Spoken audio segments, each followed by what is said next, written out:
yourself. I said, I'm hard to kill.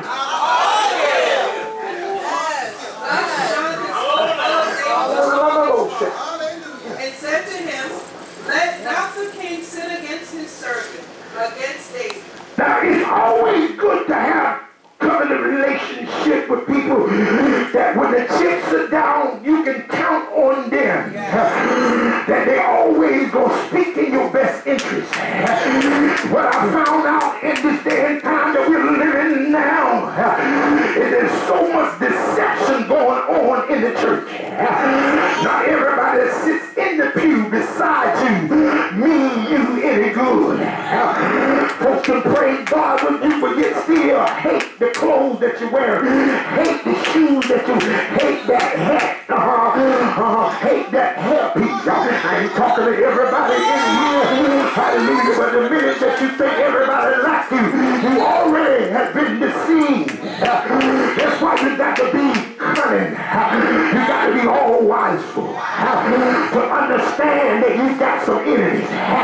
Now, if you don't have no enemies, then you have stepped away from your purpose. Because purpose will always draw enemies. Can I get a witness in here tonight? Purpose. The reason why I know I'm not dead now, sleeping in my grave, is because of divine purpose. Can I get one witness in here? And I want you to think about the things that have happened to you in this lifetime. And if it was left up to the circumstances or the situation, you wouldn't be here right now. Am I talking to anybody up in here? Just stay here for just a minute. I just want to let you know tonight, oh God, that going through stuff is not a bad thing. Oh, what you mean, preacher? I said going through. Oh God, going through means you're moving. You ain't standing still. As though you're faced with obstacles and circumstances, but you have the momentum of going through it. Look at somebody and say, I'm going through it. Oh God, as long as you're going through it, you're going to make it through it. Hallelujah. But what I want to let you know is the process of going through is a good thing. Because after the fact of going through, you shall have a story that belongs to only you. Look at your neighbor and say, neighbor, you ought to write a book. Oh God. Hallelujah. Oh, you with me? You with me? So now here we got the relationship with Jonathan and David. And though Jonathan understood, oh God, what the king could do by decree and declaration, he could decree that anything be done to anybody that he felt like doing it to. Can I get just one witness in here?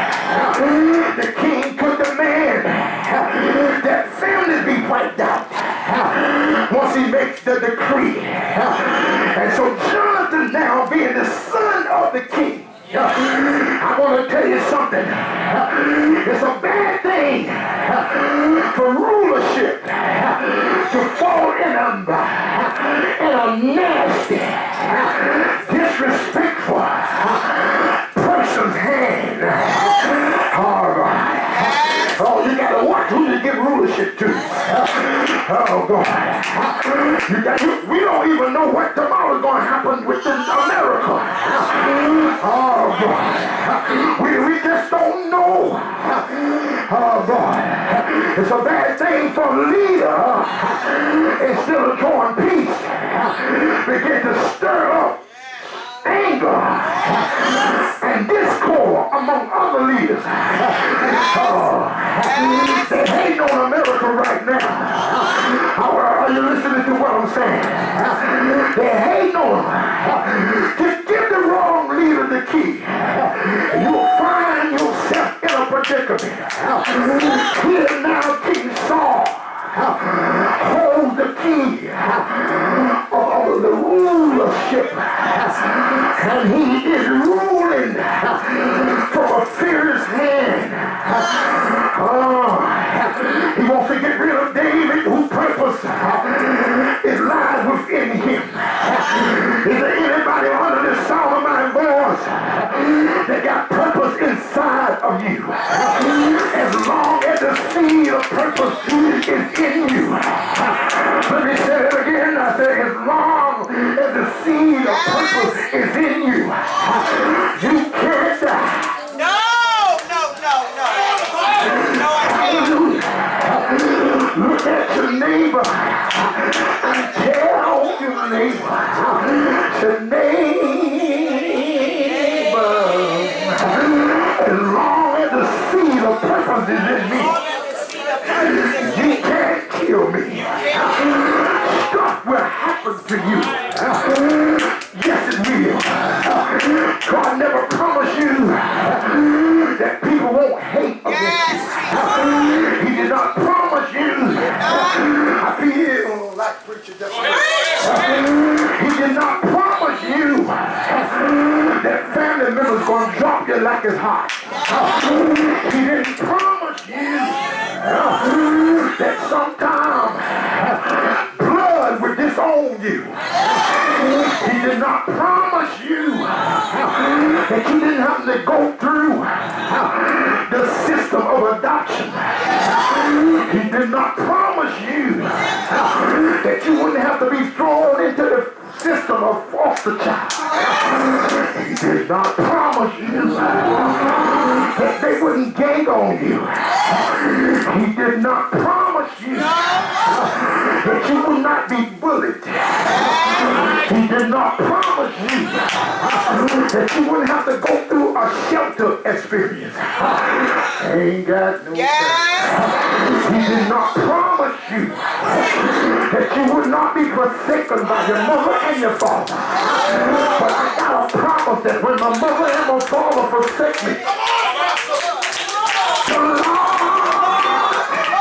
will pick me up. Can I get one witness up in here? Look at a neighbor, grab a hand. Shake them and rock them. Rock them and shake them.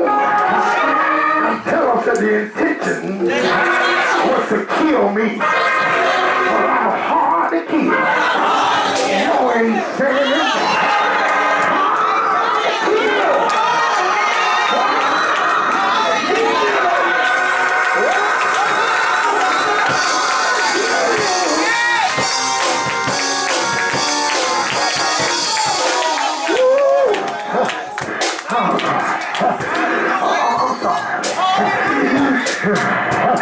So here now.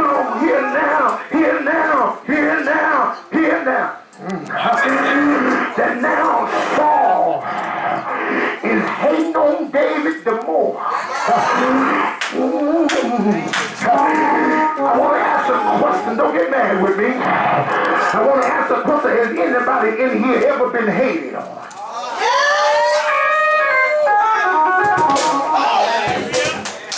Hated on. Listen. I'm not even talking about world people. I'm talking about church folk. Somebody said church folk. People will walk by you, don't shake your hand, and act like you didn't see it.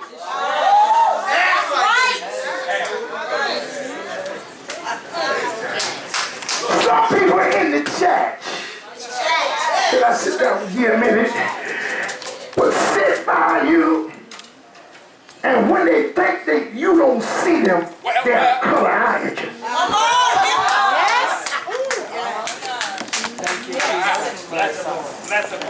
And you got to understand that a lot of things that God allows to happen is not to tear you down. Yes. But to build you up. Yes. Because if you ever going to learn how to trust God, it's going to be through adversity. Yes. I heard. You got to understand that God cannot make you you on flower beds of ease. He makes you through when tears are flowing down from your eyes. He makes you even when folks are hating on you. He makes you even when they lay you off and you got bills that you got to pay. He makes you even when you got to be evicted and thrown out. Good God from his life. He makes you through the situation of what you can't understand about the process that you're going through. Is there anybody in here tonight that have been through the process and you didn't understand the process? I have gone through some things and I asked God, why am I going through this again? What's the purpose? Y'all gotta excuse me tonight. I feel my guns tonight.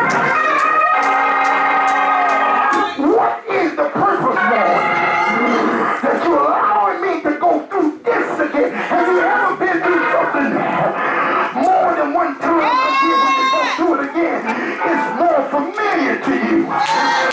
Oh, God. What the familiarity is to let you know how to deal with this. This time, lean on somebody and say, have you been through this before?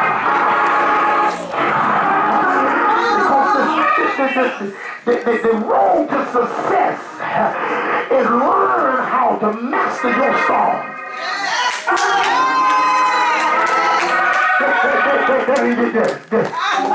The road to success is learning how to master your song. You don't learn how to master your song. What are you trying to say? You got to learn how to master haters. You got to learn how to master church members that ain't for you, but always saying, Pastor, Pastor, Pastor. Yes. You got to learn how to deal with those that say, I'm supporting everything you're doing, but they got an ulterior motive behind it. Oh, brother. You got to learn that when the chips are down as a pastor, you got to be on post, even when everybody else is not there. Can I get just one witness from a pastor up in here? You got to learn that charity begins at home and spreads abroad. You got to learn that as a leader. You got to learn that there are going to be people that's going to talk about you right in your staff. You got to learn that. Can I get a witness in here? Go on from the Zion. You got to learn because the first place that God is taking you to be a victorious leader, to be able to stand in the midst of haters and know your self-worth. Look at your neighbor and ask them, do you know your self-worth? Look back at them again and say, neighbor, I'm worth something. And I'm worth more than what you think I'm worth. Yes. Yes. Hallelujah. I might not look like it to you, but I know who I am. Can I get a witness in here? Yes. David now was targeted by Saul, but there was Jonathan. Somebody say, and there was Jonathan. Hallelujah. When I need to understand that the device